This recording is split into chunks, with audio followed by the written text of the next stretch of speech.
Hello. When Caplor Energy installed our PV system in January of this year, we were also provided with a Sunnybeam energy monitor.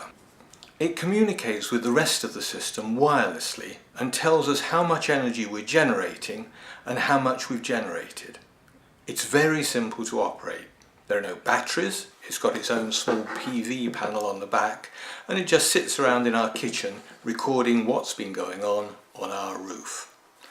There's just one control which you press once to wake it up, and it then automatically displays the rate at which you're generating right now, as well as how much you've generated today so far and how much you've generated since the system was installed. You'll see that the graph also shows you the rate at which energy was generated throughout the day.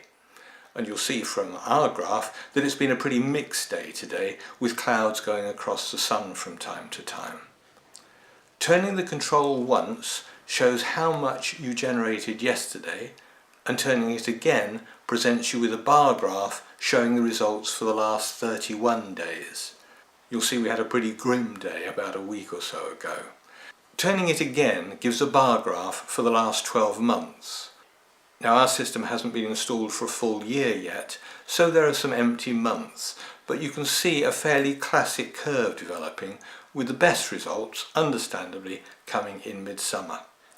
The next screen shows a year-on-year comparison, and of course we've got nothing for that yet, and the next, the amount of money we've saved, for the day and since the system was installed. And the final screen shows the amount of CO2 generation that's been avoided. This is all pretty heartwarming stuff, but the Sunnybeam has got one more trick up its sleeve for those of us that really want to get down to the nitty-gritty.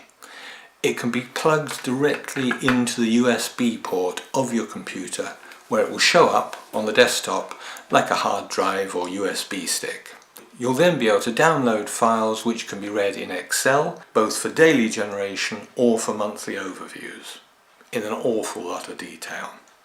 How much detail you want to get into will be up to you, of course, but it's good to know that those panels up on your roof really are doing something.